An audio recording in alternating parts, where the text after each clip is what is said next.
জিলা জমিয়ত উলেমাৰ উদ্যোগত আজি মৰিয়াবাৰীত সমাজ সংস্কাৰ সজাগতা সভা অনুষ্ঠিত হয় আৰু এই সভাখনত আমাৰ এই অঞ্চলৰ মছজিদৰ সন্মানীয় ইমামসকলে অংশগ্ৰহণ কৰে আৰু এই সভাত আজি সৰ্বসন্মতিক্ৰমে এটা প্ৰস্তাৱ গ্ৰহণ কৰা হয় যে সমাজত যিসকলে ড্ৰাগছ সেৱন কৰে বা ড্ৰাগছৰ ব্যৱসায় কৰে সেইসকল ব্যক্তিক আমি সমাজে চিনাক্ত কৰি সমাজৰ পৰা বৰ্জন কৰিব লাগে আৰু প্ৰত্যেক মছজিদত এটা সমাজ সংস্কাৰ কমিটি গঠন কৰা হ'ব আৰু কালিৰে পৰা মৰিগাঁও জিলা জমিয়তে এই অভিযান আৰম্ভ কৰিছে। প্ৰত্যেক মছজিদে গৈ প্ৰত্যেক মহল্লাত গৈ এটা সমাজ সংস্কাৰমূলক কমিটি গঠন কৰিব আৰু সেই মছজিদৰ সন্মুখত এটা বেনাৰ আঁৰি দিয়া হ'ব। এই ধৰণে বেনাৰ আঁৰি দিয়া হ'ব। আজি যিখন প্ৰস্তাৱ লোৱা হৈছে এই প্ৰস্তাৱটো বেনাৰ আকাৰে আঁৰি দিয়া হ'ব যে যদি কোনো ব্যক্তিয়ে ড্ৰাগছৰ ব্যৱসায় কৰে ড্ৰাগছ সেৱন কৰে সেইসকলক আমি সামাজিকভাৱে বৰ্জন কৰিম।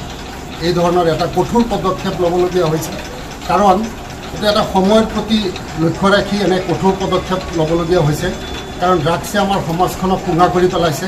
গতিকে আমি সমাজখনত যদি এনে কঠোৰ পদক্ষেপ গ্ৰহণ নকৰোঁ তেতিয়াহ'লে যুৱ প্ৰজন্মক মূল পথলৈ ঘূৰাই আনিব পৰা নাযাব।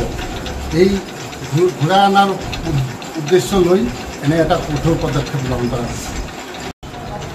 মানে আমাৰ ইছলাম ধৰ্মত এইবিলাক শৰীয়ত বিৰোধী কাম মানে ড্ৰাগছ সেৱন কৰা অন্যান্য নিচাযুক্ত বস্তু খোৱা এইটো শৰীয়ত বিৰোধী আৰু হাৰাম। সেইকাৰণে আমি সামাজিকভাৱে সমাজক সংস্কাৰ কৰাৰ কাৰণে এই পদক্ষেপ আমি লৈছোঁ যাতে মানুহে ভয়তে এই দুষ্কাৰ্যৰ পৰা আঁতৰি থাকে। চবেই সঁহাৰি দিছে। তেওঁলোকক মানে প্ৰত্যেক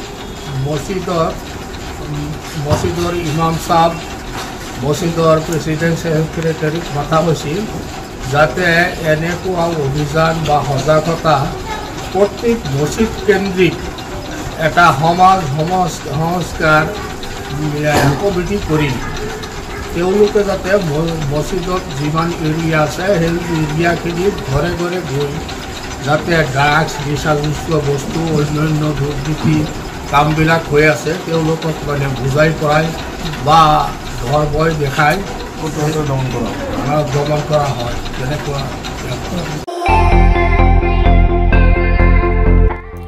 আপুনিও ভুগিছে নেকি গেছৰ সমস্যাত?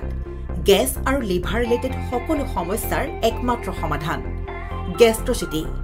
বদহজম, এচিডিটি, ফেটি লিভাৰ, পাইলছকে আদি কৰি ভিন্ন গেছৰ সমস্যাৰ সমাধানৰ বাবে কেৱল আপোনাৰ কাষত গেষ্ট্ৰচিটি।